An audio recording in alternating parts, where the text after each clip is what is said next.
On the afternoon of Monday, November 2, 2020, 22-year-old Vanessa Ceja-Ramirez from Harvey, Illinois went to Midlothian Meadows Forest Preserve with her mom and her friend to get some exercise in the area.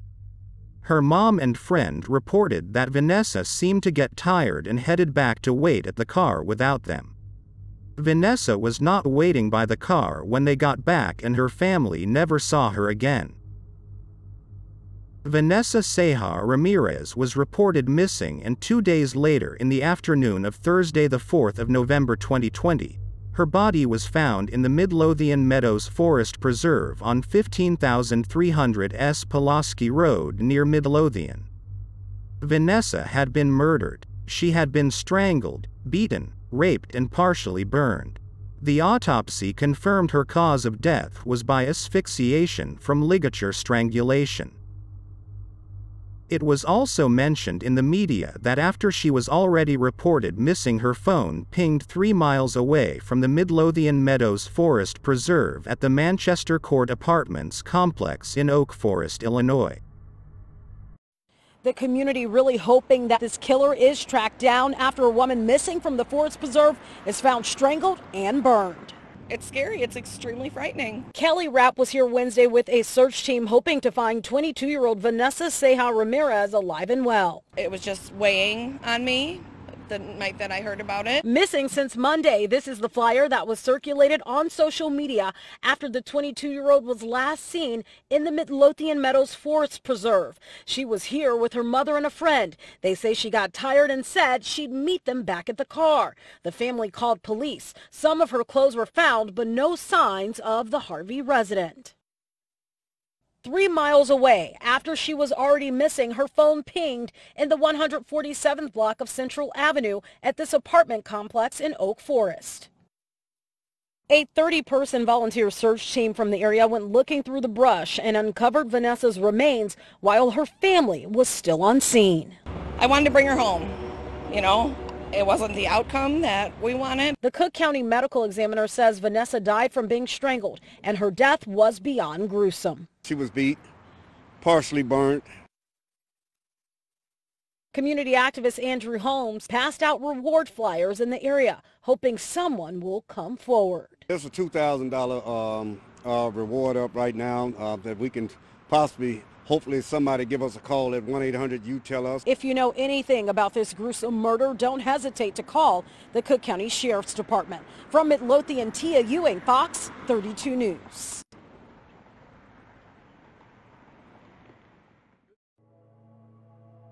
The reward money increased over time, with activist Andrew Holmes initially giving $2,000 and activists Raul Montez Jr. and Bill Morton matching the $2,000 to make the reward money $4,000 early on in the case in November 2020. Reward for information is growing after a Harvey woman's death. An autopsy found that someone strangled Vanessa Ceja-Ramirez before her body was found at a forest preserve in Midlothian last week. And today, community activists announced that the reward is now standing at $4,000. The reward money was increased shortly after the $4,000 given to $7,500 for info on the murder of Vanessa Ceja-Ramirez. The family of a girl murdered while out in a forest preserve with her family wants answers. Today, the reward increased as police continue to search for Vanessa Ceja-Ramirez's killer. Tia Ewing is in Studio 32 with more. Tia. Good evening to you, Corey and Don. That reward is now at $7,500 for anyone that leads police to the person or people who killed Vanessa. It's a mystery. Who killed Vanessa Ceja-Ramirez? The 22-year-old was here at Midlothian Meadows Forest Preserve last Monday. Told her family she felt tired and would meet them back at the car. She never made it. It was vicious, it was brutal, and it's unacceptable. 2 days after she went missing, a volunteer search team found the teacher's aide in the forest preserve strangled, beaten, raped, and partially burned. Thank you, sir. Community activist Andrew Holmes is working with the family to find who killed their loved one. We have to look at all corners, whether it was personal, whether it was somebody she knew, you know, whether it was a boyfriend, an ex, we don't know. or is this just some psychopath, sick individual that needs to be apprehended? Cook County Sheriff's Department remaining tight-lipped about their homicide investigation. But during the 2 days that Vanessa was missing, her phone pinged here.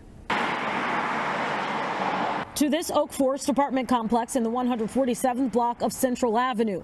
Neighbors reported seeing federal and local authorities removing items from an apartment unit. Police would not confirm that information. It would be interesting to find out what was taken away from that complex. So in saying that, if they came out with bags, evidently it was something related to this homicide. Tomorrow at 4 in the evening, the family will hold a press conference in the same area where Vanessa's body was located. They are hoping someone out there will come forward with information to crack this case. If you know anything, you can call the Cook County Sheriff's Department. Corey, back to you. A news conference was held on Thursday, November 12, 2020, and the reward was again increased from $9,000 to $10,000. Vanessa Ceja-Ramirez's cousin and community activist Andrew Holmes gave a speech. It has been more than a week since the body of a woman found in a Cook County forest preserve. Yeah, tonight her family and her friends are pleading for information that could help solve this case. And WGN's Patrick Elwood is live in Midlothian with the latest there. Patrick.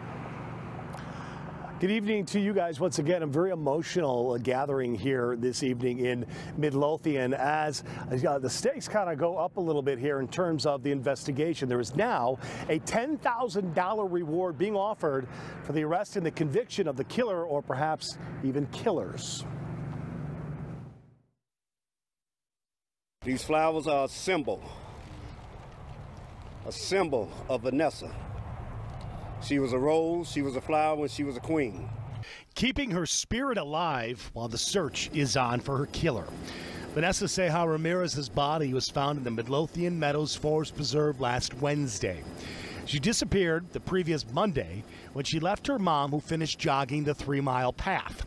Vanessa headed back to the car, but she was nowhere to be found when her mother returned to the vehicle.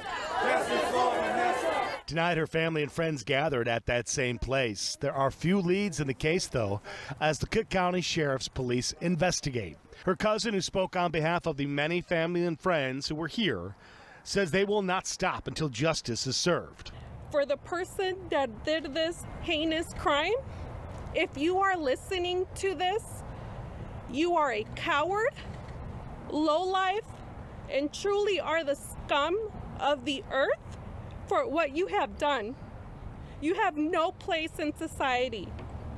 We will find you. Then and only then will true justice be served. Vanessa was kind, loving, a precious soul who loved her family and friends and God. We all loved her just as much. Victims advocate Andrew Holmes organized today's gathering. It was brutal and it was vicious. Now we're going to have to do what we have to do to help all law enforcement agencies that's working on this case to get them the information. And her friend Carla Patino aches for the pain and the terror Vanessa must have been in her final moments. Help us. This is a serious crime. A life was taken. Just imagine what this girl went through. All this pain, all this suffering. Just by thinking it hurts my heart. So we are told that soon after Vanessa's disappearance, her cell phone pinged in nearby Oak Forest. The Cook County Sheriff's Police are on the job working the case. If you know anything, they'd certainly like to hear from you. And the mayor of Midlothian was there today offering up whatever help the village can as well. A lot of heartbreak out there this evening. Reporting live from Midlothian, Patrick Elwood, WGN News. It was reported in the Chicago Tribune on November 6, 2022, that Vanessa Ceja-Ramirez's mother distributed a flyer that indicated Vanessa was last seen near Bremen Grove, which is near 159th Street and Oak Park Avenue, about 4 miles west of where she was found in the Midlothian Meadows Forest Preserve at 15,300 S. Pulaski Road. It's unknown if this information is accurate, and if it is, then it goes against information which was leaked to the public on news outlets regarding the case. On the one-year anniversary of Vanessa's murder on November 2, 2021, it was mentioned in the news media that a second ping occurred at Jack Hill Middle School in Oak Forest, Illinois, when she was still considered missing.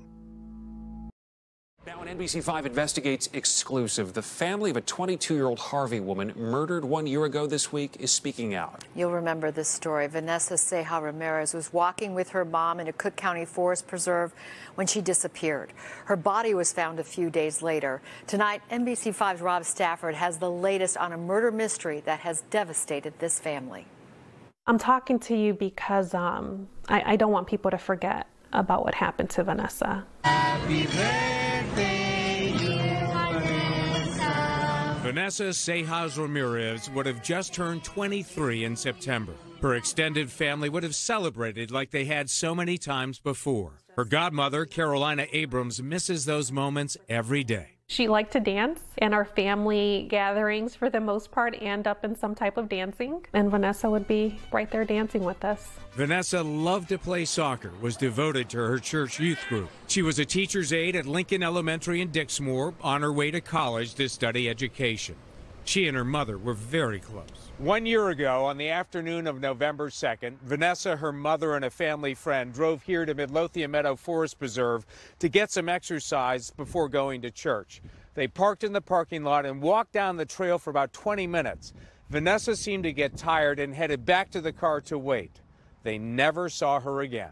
A massive police search tracked her cell phone to 2 different locations nearby in Oak Forest, an apartment complex and a school, but she wasn't there. 2 days later, her godmother remembers that terrible phone call. Just getting the call saying that they found a body, I remember my husband was standing in the kitchen and he started crying, and then we left. Vanessa's body was found back at the forest preserve off the trail in the woods, in an area known to teenagers as a place to party and light fires. The medical examiner said she'd been murdered, the crime still hard to fathom. Her body had been partially burned, her shoes were missing. She'd been strangled with a ligature. You are a coward, lowlife, and truly are the scum of the earth. Cook County detectives have been tight-lipped about their investigation, but the family says they have kept in close contact with them. We spoke with Sheriff Tom Dart. Is there any update on the Vanessa Ramirez case? We have multiple detectives working on the case actively, and I know myself personally they've been running out recent leads even, so this is a very active case. Tonight, Vanessa's family wants you to know who they lost, a shy, caring young woman, deeply religious, who was about to devote her life to children. Their faith tells them Vanessa is at peace, but they are not. Whoever did this is a monster. And I'm just concerned that whoever did this has either done it before or will do it again. Rob Stafford, NBC5 Investigates. Just a year prior to Vanessa's murder in the same county, Cook County, Illinois, a 34-year-old named Rachel Catledge was found murdered and partially burned at 11:30 a.m. on September 5, 2019 in an alley behind a building in the 14,000 block of South Atlantic Avenue in Riverdale, Illinois. Her cause of death was strangulation, and it is unknown as to where she died. Riverdale, Illinois is only 14 minutes and 5.3 miles away by vehicle from Midlothian, Illinois. I think it could be possible Rachel and Vanessa's killer is the same person. Both females seem to have been murdered in a similar fashion, and the modus operandi of the killer is similar to the unconfirmed serial killer known as the Chicago Strangler. Miss says she still believes her daughter was the victim of a serial killer. I could say that it's a lot of people that's coming around that's missing. The woman's slaying remains unsolved. The 26-year-old reported missing from her Lawndale neighborhood on Chicago's west side and was found dead in a garage a year ago next month, the victim of a homicide. She's one of the dozens of unsolved murders some say are the work of a predator targeting African-American women and teens in Chicago. We have a serial killer in our community. The group of community activists and pastors say from 2001 to 2017, there have been at least 51 female victims of color killed. Most lived in or frequent in Chicago's South and West Side neighborhoods. They've been found in garbage cans, in alleys, abandoned buildings. strangulation and asphyxiation for the most part. Rumors of a serial killer have been around for years, and although the Chicago Police Department is reviewing a number of the cases, officials have said there's no evidence of a pattern that would point to a serial killer. If there were a serial killer in Chicago, I'd be the first person to acknowledge it. Still, Chicago Mayor Lori Lightfoot says the number of black women murdered in the city is a concern. If we had better statistics on homicide clearance and we are identifying who these killers were, some of these questions would be put to rest. But it is closure and peace that LaTanya Moore wants for herself and the families of the other victims who are waiting for justice. They're not even talking about some of these other girls. They need to be talked about too. As of 2023, the reward money is at $16,000 and Vanessa's case still remains unsolved. Hopefully someone out there has information on her murder and may have saw suspicious activity in and around the areas of the Midlothian Meadows Forest Preserve and where her phone pinged twice at the Manchester Court Apartments and at Jack Hill Middle School, both in Oak Forest, Illinois.